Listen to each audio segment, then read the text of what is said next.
We've got Janet Cobb here, who is a certified fundraising executive, or CFRE, as we know in the space, and just an absolute wealth and abundance of knowledge.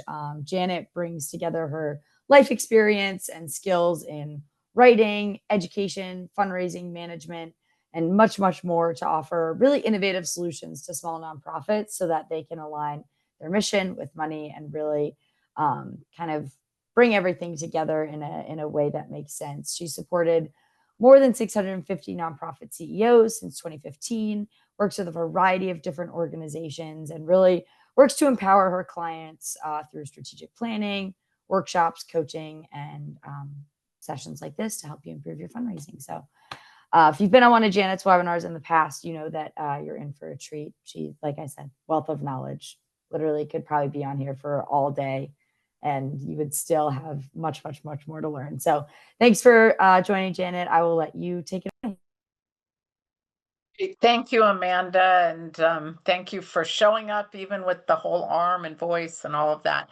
And thank you to all of you for being here today. We'll spend an hour together talking about year-end fundraising. I kind of framed it in, 10 sort of things to do. But as Amanda said, we could talk about this all day. I actually just finished a 3-day workshop doing this kind of thing 3 days in a row for 6 hours. So there is a lot that is possible to talk about. So I will do my best to sort of give you the primary highlights of what we need to be doing in early October to move us forward towards year end. Please put any questions you have in the chat or in the Q&A section so that we can address those at the end.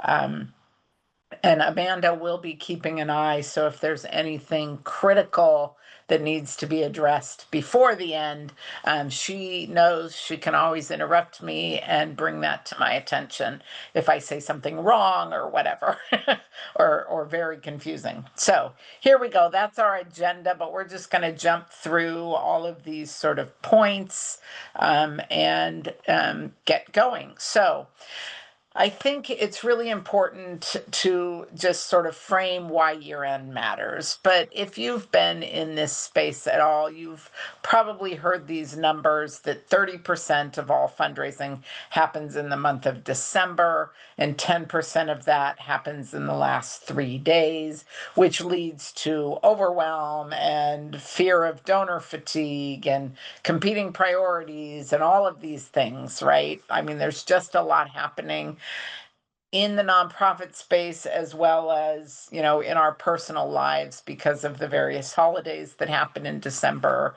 and, cold weather and all the things, right? So I think the one thing is, before we even dig into, any of the other things, is to remember that year end, while it is the primary fundraising season, it doesn't mean you can't fundraise other times of the year, and more organizations are doing that, which lessens the burden on December. But also, just because it's December or it's year end or it's December 31st or Giving Tuesday, that's not a motivating factor for most donors to give. It's a reason for us to ask, but it's not what drives most people. When they survey donors, the idea of a tax deduction given because of a gift at the end of the year is a very, very small percentage of people are driven by that, especially with the new tax laws and all of that. Most people don't itemize, right? There's lots to what goes into that. But what we want to remember is that regardless of what time of the year we're fundraising, even if it's year end, we have to be focused on what future we're inviting donors to create with us, or what future are we offering to create for our donors, because everyone has an idea of what they want the world to look like, and they're looking for organizations whose missions are driving the change they want to see. So we want all of our fundraising content to be focused on what the outcomes are and what the impact is more than on the fact that it's Giving Tuesday or December 31st. All right? So that's, first and foremost. So that being said, how do we have a sort of successful, productive, effective year-end fundraising push? The first thing we want to do is audit and learn from last year or from previous years, right? You might want to take a look at 1 or 2 years. If you've been doing this a while, you're going to get a sense of what works and what doesn't. But all of our fundraising efforts need to be rooted in the reality of what has happened for us before. Okay, so we review what worked and what didn't, which channels got the most engagement, which messages were the most impactful. We want to look at our retention rates, because if our retention rate hovers around the national average, which is 40%, then if we do nothing different from last year, the likelihood is that we will not raise what we raised last year, because we're going to lose a lot of folks who gave last year. So unless we've made extreme efforts to re-engage those folks or to find new folks, we aren't going to be able to surpass last year's fundraising goal by any significant amount, unless we do something different. So you really got to look at what you did last year. You got to look at what's changed this year. And what's changed, it could be internal, that you've lost funding for one reason or another. And that can be part of the message, but it can't be all of the message, right? Because you want to see what drove your donors last year, and lack of funding on your part is also not the motivating factor. People give to people because they want to make a difference, right? So look at what you did last year. Make sure you're doing at least that much, especially in the channels that worked really well for you.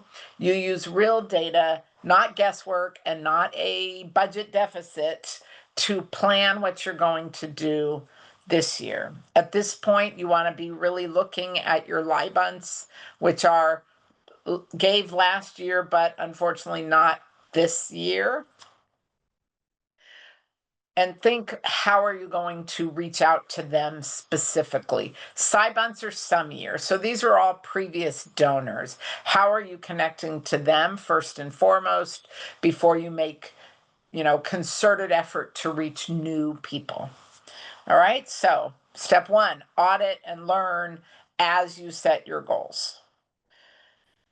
Then you need to think about how you're going to build a cohesive campaign with a theme and a calendar. What's the unifying message? What's going to help your community to easily identify you wherever you show up? So whether they're seeing you in social media, whether they're looking at your website, whether they're getting something in the mail, or they're getting emails, there's got to be something that beyond your logo that resonates and carries through.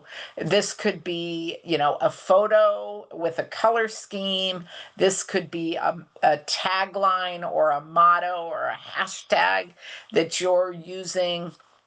You want to make sure that you are mapping out the messaging that you're sending from mid-October, so like next week, all the way through, not only to December 31st, but maybe a week after that, through January, right? So whether or not you're doing Giving Tuesday or year end the last week, or if your region, many regions now have other kinds of giving days.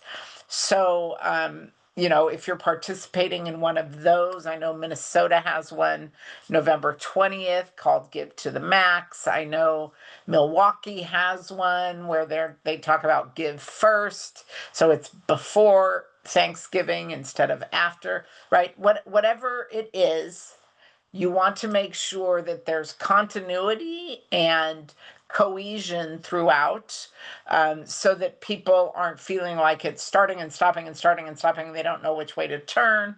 They don't feel like all you're doing is asking for money. So you want to make sure that your themes and your messaging and your stories are are um, following a flow and a cadence that people can follow. So the whole thing becomes sort of one big story. Maybe we could call it, in Netflix language, it's a limited series, right? And when are you releasing them, right? So you might have, some trailers, you might, right? Like you want to think of all of this as a story. And what's the story from beginning to end? Where will the asks be? Where will the focus on individuals be? Where will the donor find themselves in that story? Right? All of that needs to be mapped out. And make sure that your letter and your emails and your social media have the same ideas and themes and some of the same players, but that they're not exactly the same, right? So if you're on Facebook and Instagram and LinkedIn and TikTok, similar themes, some similar images, some similar storylines, but not just repetition, because then it becomes something they gloss over instead of something they engage with.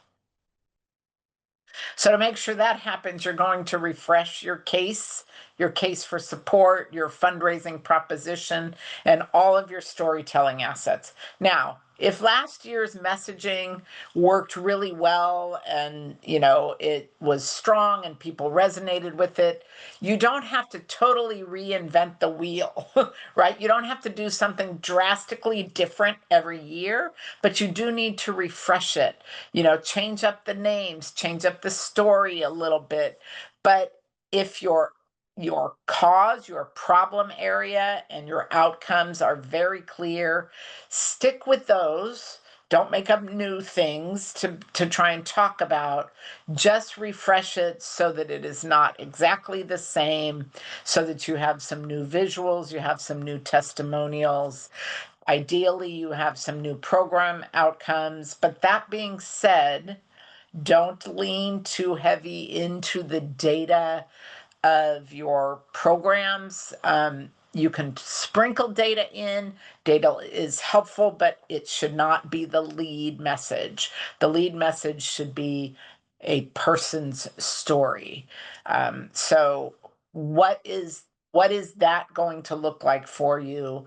If you are I am going to supersede the questions about what about privacy.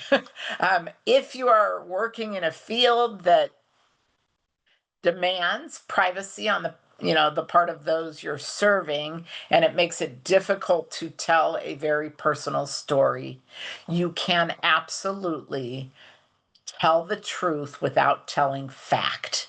Okay, so you can merge several people's stories, make a new name, make a woman a man, a woman, a woman, a man. You can have someone with 3 children have 4 instead of 3, right? There are ways that you can represent the people you serve without exposing the people's privacy, without violating the people's privacy. All right. So that I hope is, clear to everyone right away. Then what we want to do is think of our design and our assets. What are we using? Are we using, um, 4-part packet that you're sending in the mail with an impact report in a little brochure style? Are you sending a fold and snip kind of letter, where it's folded and it just goes in the mail, or is it going to be stuffed in envelopes? Are you using a buck slip or a remittance envelope? You need to think of all of those things as you are designing your overall strategy, because one thing impacts the other. So in October, you want to plan it all out. You want to think about, if you are going to have a matching gift, who can you solicit for that match? What one person or what group of people? You want to think about if you have ambassadors who are going to help you get the word out, especially around Giving Tuesday. Are you asking your board members to participate in some way? And what do they need? What do ambassadors need to feel successful, and when do they need it? Plan all of that with your calendar, early October. This is some example of the breadth of with which you want to communicate, right? So you want to make sure that you have a landing page of some sort on your website that is a donate page. In Bonterra speak, in Network for Good speak, we talk about that as an everyday giving page. It's where the person is giving you the money, right? So what does that look like? You want to have that. You want to have it clear on your website. You want at least one direct mail piece. That's a piece that is mailed in the postal service. If it's open, then I'm not sure if we're getting mail these days, but if mail is working, make sure we're using it. If you can afford to have two letters, that's even better. You put one out mid-November, you put one out in December for those who didn't reply to the first one. A second piece is very effective. You want to start by writing that piece. Then from there, you design your emails, especially the ask emails. Now, we say here 12 emails, but those aren't all asking for money. Some of those are sharing success stories. Some of those are doing spotlights on volunteers or board members. There can be lots of content, but between the end of October and the end of December, 12 emails is neither unheard of nor is it too much. There's lots of evidence to show that organizations that are communicating weekly have a better engagement rate than those that communicate monthly, or God forbid if we're still communicating quarterly, right? So don't be afraid of that. And in a push for an appeal in the month of December, sending more than one a week, especially that last week of the year, to people who have not yet donated, is really effective. You want to have lots of social media posts. Again, not all of them should be asking for money, but you want to be present there so the algorithm picks you up. If you have the ability to make phone calls or send videos, especially to your most invested donors. And these could be people who give a lot of money. It could be people who give frequently, like monthly donors, even small amounts. Or it could be people who've given just a little bit of money, but for many, many years, right? All those things demonstrate that someone is very invested. So if you can have phone calls or coffee meetings or lunch with these folks, please do that. That is very effective. They should not just be being treated like a mass market kind of approach. And then you want to be thinking also about what you're doing in January to engage them, to retain donors, to welcome new donors. What is all of that looking like? That all needs to be part of your communication plan. Then what I'd like to make sure you do is focus on going social, right? Make sure that you are active on social media, that your Facebook cover photo and your Instagram profile reflect what you're doing for your theme and, all of that sort of thing. You can be requesting pledges. You can be, encouraging people to sign up for your newsletter. You can be offering engagement questions to get them connected as they see all of your other posts. So make sure all of that on social is prepared and ready to go. And if you have any kind of scheduling feature, be sure to, get that all set up ahead of time. You want to make sure, I mentioned already, matching gifts, but you want to make sure that you're doing everything you can to secure match possibilities from corporations or partners or the higher end donors or a group of donors. Your board can cumulatively commit to matching a certain amount if that's in their capacity. That way you can use language like every dollar will be doubled or your gift will be tripled, whatever that match is, because we know that that kind of language does increase giving at the lower level. There's an average increase in donation size of about 51%, and those who are not likely to give are more likely to give if there is a match. So don't leave that on the table if you can at all make it work. That said, don't lie. If someone gives you a donation, don't say, oh, can I use this as a match? If the donation's already given, it is not a match. You can, however, use it as a challenge. So you can say, an anonymous donor, or you can name them if they want to be named, has given this much money and they're challenging our community to match their generosity. You can say that if a gift is outright given, but ideally you go ahead of time and speak to people before they give the gift so that you can position it as a match. You want to equip and mobilize your board. You want to give them simple assignments. Don't just say help with fundraising.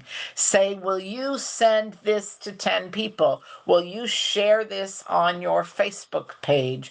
Will you sign these letters? Will you make these thank you phone calls? Like, give them very specific tasks within their time, available time that they say that they can commit, and give them everything they need to do it.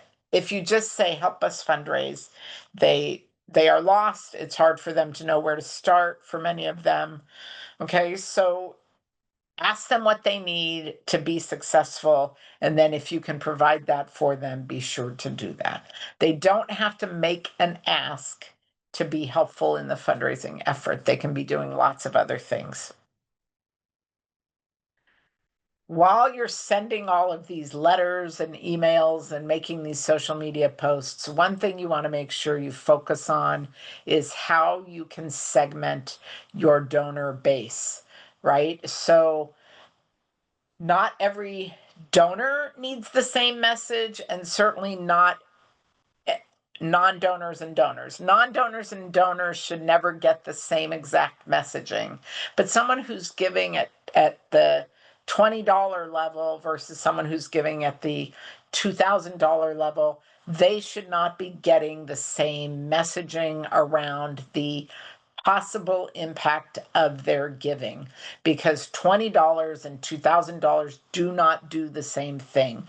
So the stories can be very similar, the content can be almost the same, but there should be some slight differences to focus more on the potential impact and transformational power of their giving. If everyone gets the same message from you all the time, then you're really not speaking to anyone, because it makes it very difficult for the reader or the listener to find themselves in the conversation because it's too general and it's too broad. Okay, so some other segments you might want to think about is if someone has only ever given one gift, how you're going to engage them for that second gift. If they're a lapsed donor versus a major donor versus a monthly donor, if they came into your database because they were involved in a peer-to-peer campaign or because they attended an event, all of those segments could have different messaging to remind folks about their relationship with the organization. So even a small tweak can make a big difference when it comes to segmenting without making it a logistics nightmare for you. You want to make sure you update your website. Make sure it doesn't take 12 clicks for me to give you my money. If you have the word donate on your homepage, it should lead directly to where I put in my credit card or my Apple Pay or my ACH or whatever it is, right? Don't lead them to another page that explains the 7 different ways to give, which leads them to another page that leads them to another button, because you will lose them, right? And make sure that that page, whatever it is, or the area that they're focused on, talks about the difference they will make, not just about your programs. Go omni-channel, meaning when you segment, don't segment to the point that, oh, if I have their email, I'm not going to mail them. Or if I have their address, I'm not going to email them, right? You want to use all the channels to reach everyone because of the nature of our world and the nature of stimuli and the nature of how many times does someone need to see something before they act upon it. So if you can meet them, call them, video, email, letter, text, have an event, fix your website, go to crowdfunding, whatever it is, make sure you do all the ways, all the ways. And above all, practice gratitude, heartfelt and authentic gratitude in a timely manner with specifics that goes beyond transactional to relational is what's going to make your fundraising the most effective, right? This might be after the fact, after they make a gift at year end, but if you have some time in October before you start asking for money, make sure that you've done something to appreciate, show gratitude, and help previous donors know the difference that they've made. All right, so that's kind of like the 10 things you got to do. Now I'd like to take a moment to give you a sample of how you can use technology to implement your plan. And these engagement plans is what we call them in Network for Good. If you have the Network for Good software already, you'll want to make sure that you're looking for that content inside your donor management system. If you are from an organization that is kind of at a loss right now, you don't have software, you don't have, a plan, you don't know where to start, the hardest thing is starting from nothing. So you might want to check out Network for Good's engagement plans. And the way they work is that they are populated in such a way they come out in 4 parts. So we sort of divide mid-October to December 31st into 4 different parts, and we release content for you based on those different sections. So first you're gearing up to Giving Tuesday, then you're sort of involved in the Giving Tuesday push. Then you do something different between Giving Tuesday and mid-December, and then the very last 2 weeks of the year, right? And so with that, what we do, you'll see it if you have Network for Good, you see it as phases in your donor management system. There is a clickable demo that you can check out right here. It will be in the deck when you get this PowerPoint so you can click on it and just check it out. I just want to give you a little bit of a brief overview. So what happens is they give you a list of tasks. You download those tasks. You say, I'm ready to get started. You download those tasks. And then within those tasks, it shows you the different things that's going to happen if you click on all of these features. So there's an overview, there is script for social media and for text messaging and for video scripts. Then there are emails. And when you click on the emails, it's going to take it to a whole different section where you can view and edit the email. So it starts as a template for you, so you're not beginning from scratch. It kind of guides you through how to tell your story, right? And so what that looks like is right inside the email portal or the email module of the software, it gives you directions and it gives you a template where you can see on the screen all of the orange is where you put in your content. So you can tell your stories, you can very much customize it to meet your needs, you can use pictures, all of that sort of thing. And then at the bottom, it gives you a fully written sample that you can delete when you go to send. So you delete your instructions and you delete the sample, and all that's left is your story. So that's a very handy tool to, really help you start from somewhere instead of starting from nowhere, starting from a blank page. Then as you do that, as you create those emails and you create those letters, the printed letters, I want to talk briefly about really proven tactics, things that have been shown over the decades to work well, right? So one thing is that you can rotate the author for some of your communications. Not every communication needs to be from the executive director or in the voice of the executive director. You can involve board members, you can involve staff people, you can have other donors, you can have program participants. It can be all kinds of folks telling their story as to why they're connected and engaged with your organization. You, of course, want to use your brand colors, but you want to use more than that. You want to make sure that you're formatting your letter and your emails in such a way that there's lots of white space, that there are short paragraphs, 2 and 3 line paragraphs, not sentences, short sentences.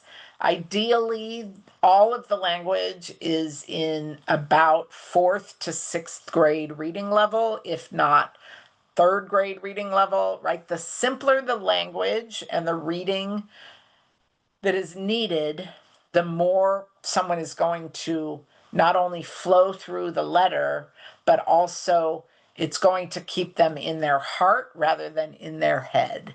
So you want to make sure, writing and stories and data that keeps people in their heads does not encourage people acting. It encourages people arguing, right? It encourages people questioning. It encourages people to think. And what we want them to do is feel so compelled by the story we're telling that they want to act, right? So short sentences, regardless, I was an English teacher for a lot of years, regardless of what you learned in 5th and 6th grade, that paragraphs have 5 sentences. This is not true in fundraising language. In fundraising, you can have 1-line paragraphs, you can have incomplete sentences, you can start a sentence with but or because, you can do all kinds of things because it is supposed to be very conversational and very engaging, and it allows people to skim easily, and it allows people to find themselves in the story. So short paragraphs, white space, 14-point font. 14-point font should be the smallest font you use. in email or in a mail letter. And always, always, always have a PS. People who don't read any of the rest of the letter will read the PS. So you want that PS to have a call to action, um, which means, give today, give now, go online to give, right? You can put a QR code down there in a paper letter. Make sure you use their name, not dear friend.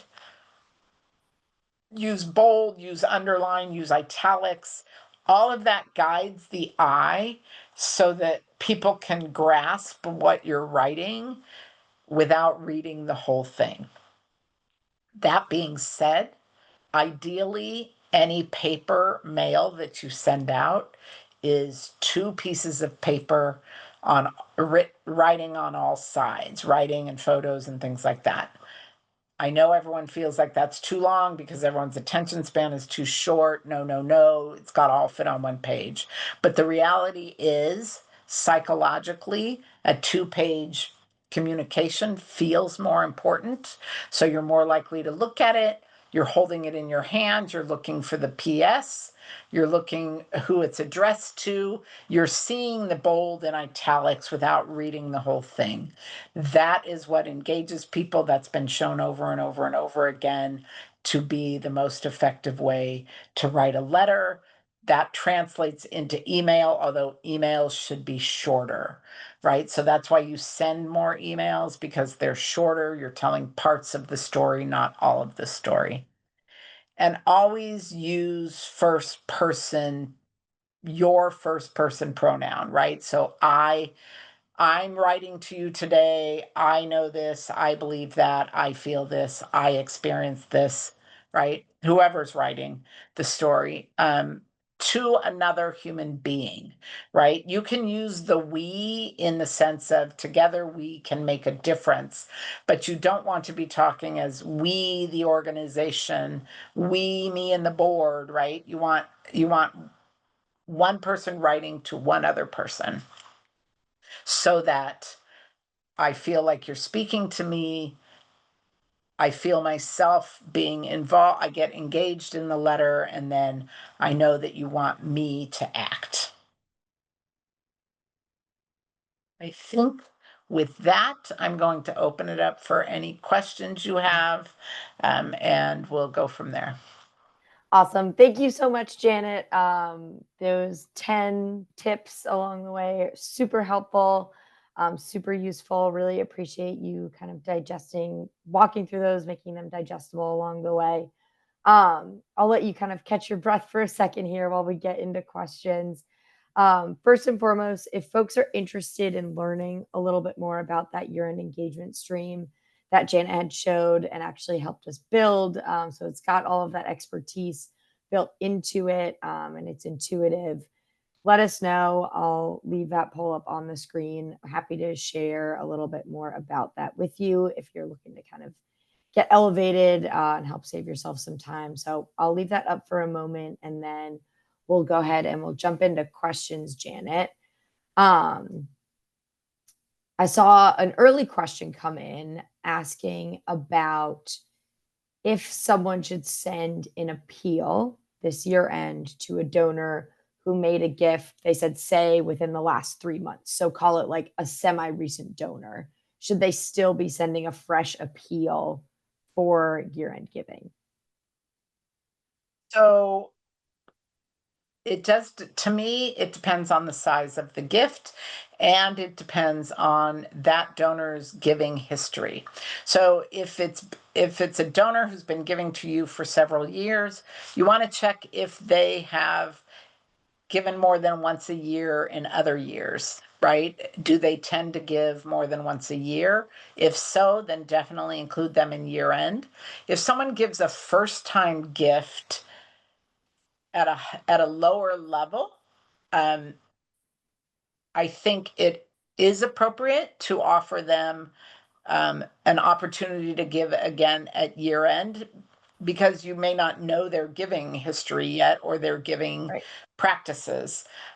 If they just gave, I'd say within the last few weeks or the last 30 days, 45 days, I might hesitate. But anything beyond about 4 to 6 weeks, I would I would go ahead and include them unless they gave it a very high level. And high level is hard to determine, but you kind of have to look at what your writing is inviting them to do if you're asking them to give 20 or $30 versus if you're asking them to give 500. So I'm kind of copping out and saying it depends, but it really does depend.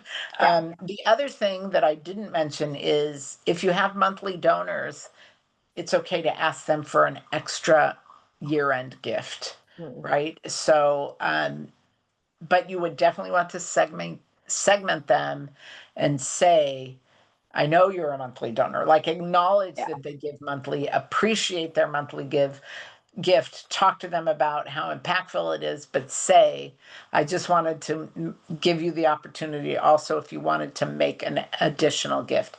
That's especially important if you have a match, which holds true to the if someone just gave three within the last 3 months, do you ask them again?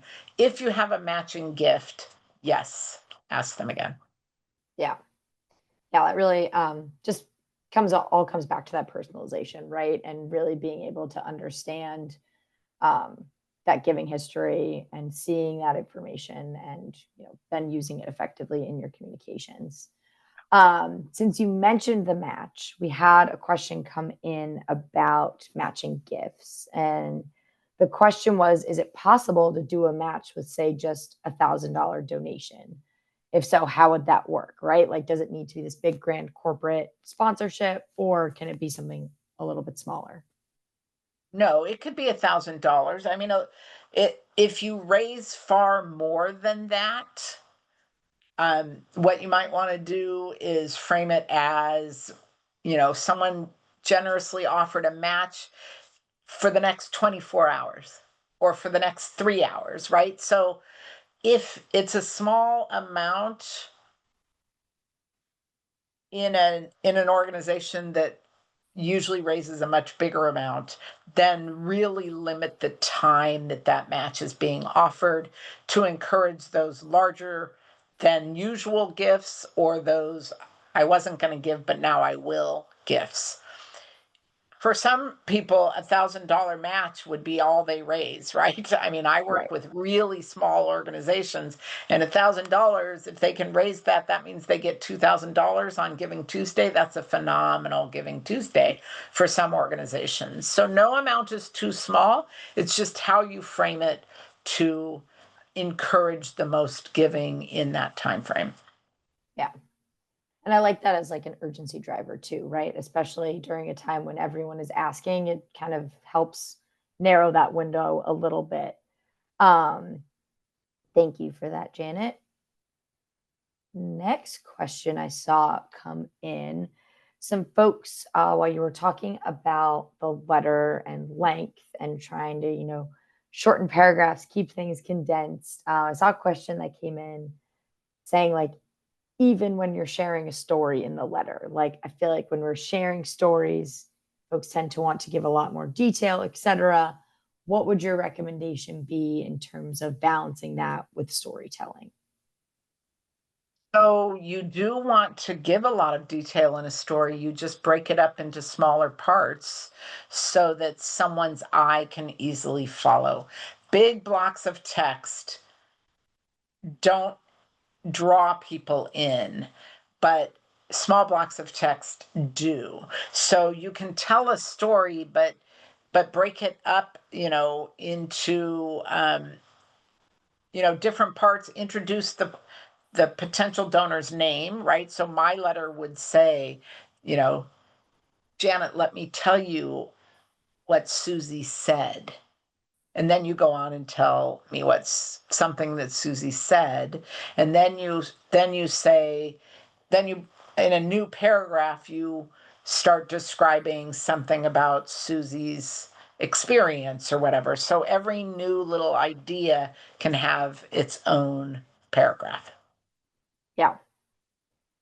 Um, yeah, that's great. And what you had mentioned earlier too about, using bold and italics, right? Like that's another great way to separate and break up some of that information to kind of bring the eye to those different parts of the story. Um, Thinking about what you said about going omni-channel, I know we've got, you work with a lot of small teams, right? And we've got some smaller folks on the line here who that can feel very overwhelming, right? Like I cannot possibly hit all of those channels.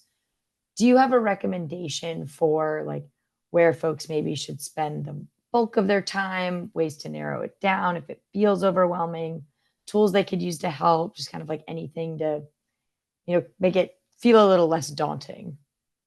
Or so the first thing you want to do is sort of ask yourself, where is my audience?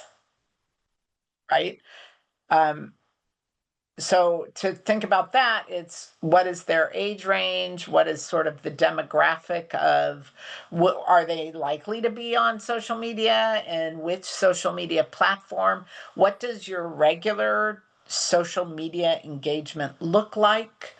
Um, if you have a very small following on any of the social media platforms, while you want to put something out there, I wouldn't spend a lot of resources there unless you're going to Mm, pay to boost, which I don't recommend at year end because there's just too much happening, yeah, right? Take your letter or your emails. If you don't have addresses, you start with emails. But if you have addresses for anyone, start with your letter, break it down into emails, and then just grab some quotes or some one-liners and throw up some social media, but don't spend a lot of time there. yeah, The most important place you want to spend time, if you can, is face to face, right? So call someone, ask if you can have a Zoom call or an in-person, visit. Um, Spend some time on the phone with people. The more personal you can be, the better. Um, but you don't want to be absent completely mm, from any social media platform that you've already been on. Don't go and open a new social media platform. If you don't have one, don't do that, right? But then saying that, then Giving Tuesday is not likely your biggest moment for fundraising because Giving Tuesday is meant to be kind of an online event, so to speak. And so, mhm. if you have no social media following, if you don't have a lot of emails, use Giving Tuesday as the calendar point with which you really lean into your year end fundraising. But I wouldn't put a lot of stock into raising money that day. The other Yeah, thing I would say is if you can't do phone or in person, if you can do video, have someone share a video on social media or share a video via email. Um, that is very impactful. That's just the way we communicate these days. So that's the way people like to absorb their information. And it doesn't have to be super polished. It can be real, it can be authentic. I am sitting here in my recliner chair and I'm talking to you, and it's real and it's true, and I'm a human being talking to another human being. And if I were talking about food insecurity or unaffordable housing or racial justice or health disparities or the theater and the opera and performing arts and visual arts and the transformational power of outdoor activity, doesn't matter what I'm talking about.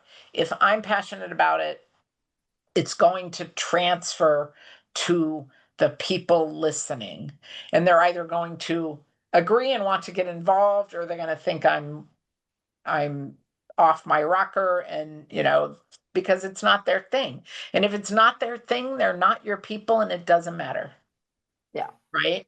If people want to combat what you're talking about or start doing whataboutisms or giving other examples about what else is more important. They're not your people. Don't worry about them. Your job, our job, is to amplify the problem and the solution that we are engaged in so that people who care about what we care about can find us Yeah. and make a difference, make the difference they want to make because they want the same world that we want, regardless of what that area of interest is. I feel like we need to like put that on a poster, ship it to everybody who's here, to find your people, right? And don't And your focus on the people. people who are not your people. Yeah. We I don't know. have capacity or resources, time or energy. We don't want to waste our emotional capital on people Right. who disagree with us. And they're not bad people. I Right. mean, they may not even disagree with us. They might just not be as passionate as we are because their passion is elsewhere.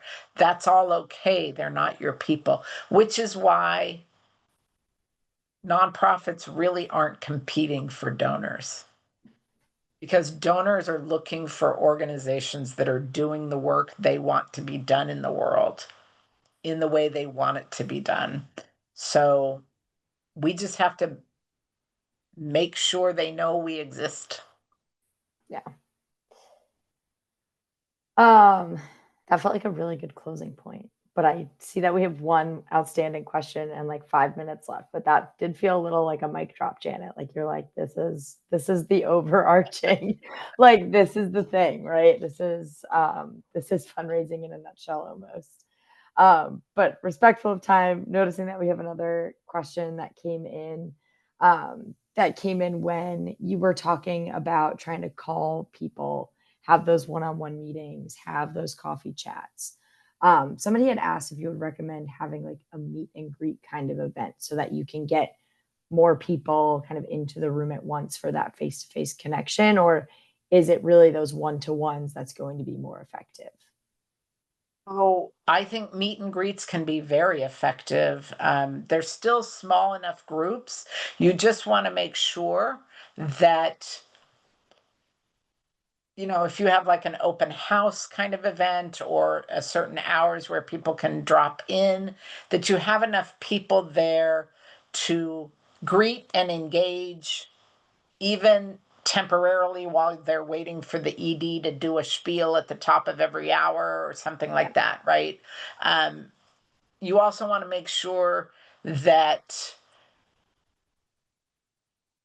you that if you have sort of a gathering that it isn't too long and it allows people both to mingle and to listen and ask questions as a group. So you get a combination of sort of individual time and sort of a group presentation of some sort. Yeah.